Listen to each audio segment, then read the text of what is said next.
안녕하세요. 큐티 나누는 목사 안상열입니다. 말씀이신 주님과 함께하는 복된 하루. 오늘 함께 묵상할 말씀은 마태복음 13장 24절에서 43절까지의 말씀. 예수께서 그들 앞에 또 비유를 들어 이르시되 천국은 좋은 씨를 제밭에 뿌린 사람과 같으니 사람들이 잘 때에 그 원수가 와서 곡식 가운데 가라지를 덧뿌리고 갔더니 싹이 나고 결실할 때에 가라지도 보이거늘 집주인의 종들이 와서 말하되 주여 밭에 좋은 씨를 뿌리지 아니하였나이까? 그런데 가라지가 어디서 생겼나이까? 주인이 이르되 원수가 이렇게 하였구나. 종들이 말하되 그러면 우리가 가서 이것을 뽑기를 원하시나이까? 주인이 이르되 가만두라. 가라지를 뽑다가 곡식까지 뽑을까 염려하노라. 둘 다 추수 때까지 함께 자라게 두라. 추수 때에 내가 추수꾼들에게 말하기를 가라지는 먼저 거두어 불사르게 단으로 묶고 곡식은 모아 내 곡간에 넣으라 하리라. 또 비유를 들어 이르시되 천국은 마치 사람이 자기 밭에 갖다 심은 겨자씨 하나를 같으니 이는 모든 씨보다 작은 것이로되 자란 후에는 풀보다 커서 나무가 되매 공중의 새들이 와서 그 가지에 깃들이느니라. 또 비유로 말씀하시되 천국은 마치 여자가 가루 서말 속에 갖다 넣어 전부 풀게 한 누룩과 같으니라. 예수께서 이 모든 것을 무리에게 비유로 말씀하시고 비유가 아니면 아무것도 말씀하지 아니하셨으니 이는 선지자를 통하여 말씀하신 바 내가 입을 열어 비유로 말하고 창세부터 감추인 것들을 드러내리라 함을 이루려 하심이라. 이에 예수께서 무리를 떠나서 집에 들어가시니 제자들이 나와 이르되 밭에 가라지의 비유를 우리에게 설명하여 주소서. 대답하여 이르시되 좋은 씨를 뿌리는 이는 인자요 밭은 세상이요 좋은 씨는 천국의 아들들이요 가라지는 악한 자의 아들들이요 가라지를 뿌린 원수는 마귀요 추수 때는 세상 끝이요 추수꾼은 천사들이니 그런즉 가라지를 거두어 불에 사르는 것 같이 세상 끝에도 그러하리라. 인자가 그 천사들을 보내리니 그들이 그 나라에서 모든 넘어지게 하는 것과 또 불법을 행하는 자들을 거두어내어 풀무불에 던져 넣으리니 거기서 울며 이를 갈게 되리라. 그때 의인들은 자기 아버지 나라에서 해와 같이 빛나리라. 귀 있는 자는 들으라. 천국이신 예수님 알아가기 라는 제목으로 말씀 묵상해 보고자 합니다. 오늘은 천국에 대한 세 가지 비유를 예수님께서 말씀하고 계셔요. 그것은 첫 번째 가라지 비유였고 두 번째 겨자씨 비유, 세 번째 누룩 비유죠. 이 세 가지는 다 천국을 비유하고 있는데 천국은 일반적으로 하나님 나라라고 하고 하나님의 통치 영역을 천국이다 라고 우리가 알고 있습니다. 하나님 나라는 우리가 죽어서 가는 것만이 아니라 우리 예수님께서 함께 해주시고 우리 예수님의 다스림, 하나님의 다스리심이 있는 곳이라면 그곳이 여기라도 천국이 되는 줄로 믿습니다. 그래서 천국을 죽어서만 가는 것으로만 생각할 것이 아니라 지금 여기에서도 천국을 누릴 수 있어야 될 줄로 믿습니다. 저는 그런데 오늘 이 말씀을 묵상하면서 천국에 대한 또 다른 생각들을 한번 해보았어요. 오늘 예수님께서는 천국을 세 가지로 비유하고 있는데 그 중에 첫 번째 가라지 비유에서 주님께서는 이렇게 말씀하세요. 천국은 좋은 씨를 제밭에 뿌린 사람과 같으니 예수님께서는 천국이 무엇이라고 말씀하셨죠? 좋은 씨를 제밭에 뿌린 사람과 같다 라고 얘기하고 있어요. 그런데 이 사람을 37절 말씀에 보면 예수님께서는 인자다 라고 말씀하고 계셔요. 즉 천국이 예수님이시라는 거죠.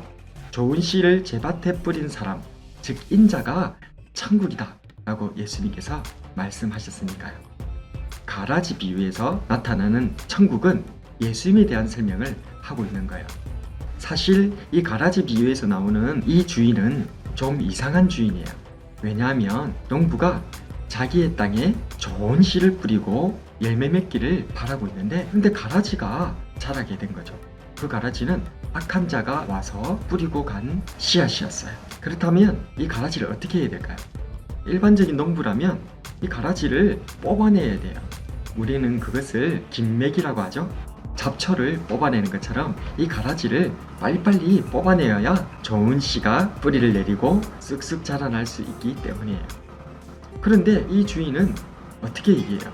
29절 말씀해 보면 주인이 이르되 가만두라. 가라지를 뽑다가 곡식까지 뽑을까 염려하노라. 이 주인은 신기하게도 가라지를 그냥 놔두라는 거예요. 가라지를 그냥 놔두게 되면 이 밭은 완전히 엉망이 되어버리잖아요. 그런데 이 주인은 가라지를 그냥 두라는 거예요. 왜요? 이 농부의 관심은 많은 소출, 많은 수확에 있는 것이 아니라 좋은 씨앗 하나하나, 한 알 한 알에 관심이 있었던 거예요. 그래서 이 좋은 씨앗이 하나라도 다친다면 이 주인은 너무 가슴이 아팠던 거예요. 가라지를 뽑다가 이 좋은 씨앗 하나라도 다칠까 해서 그냥 놔두라는 거예요. 여기서 알 수 있는 것은 바로 이 주인의 마음입니다. 이 주인은 좋은 씨 하나하나를 너무나 아끼고 사랑하는 주인이에요. 예수님께서는 이 가라지 비유를 37절 이후에서 설명하시면서 그 주인이 인자다 라고 얘기하시고 또 그 좋은 씨가 천국의 아들들이다 라고 말씀해 주셨어요. 그러니까 그 좋은 씨가 하나님을 아버지라고 부르고 예수님을 주님이라 부르는 저와 여러분들이었던 거예요. 예수님께서는 우리의 주인이 되셔서 좋은 씨인 저와 여러분들을 그렇게나 아끼고 보호하시고 사랑하시는 거예요. 그 하나라도 고통받고 상하는 것을 참아보지 못하시는 분, 그분이 바로 우리의 주인이신 예수님이세요.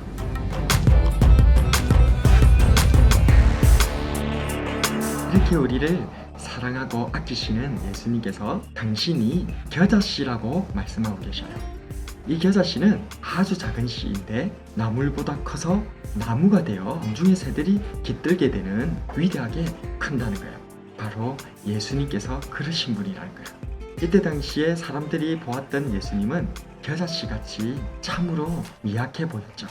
하지만 예수님은 나물보다 커서 나무가 되어 공중의 새들까지 안식을 주는 놀랍고 위대한 분이신 줄로 믿습니다.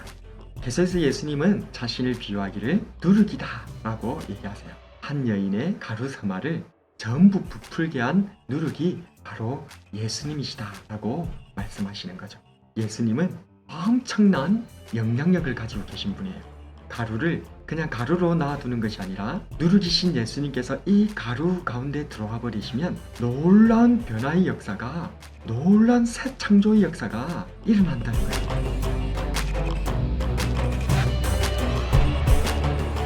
예수님은 하나님 나라, 천국으로서 우리를 너무나 아끼고 사랑하시는 주인이세요.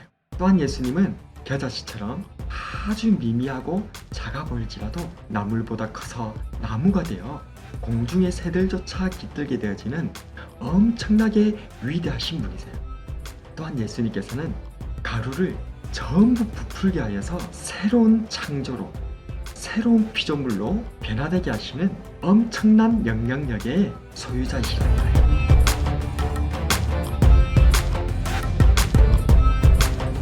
이렇게 좋으신 우리 예수님, 나를 그렇게 아끼고 사랑하시고 작지만 너무나 크신 분이시고 우리를 새 창조로 엄청난 변화로 이끄실 예수님, 그 예수님과 함께 동행하시고 그 예수님과 함께 천국을 누리며 살아가시는 저와 여러분 되시기를 축복합니다.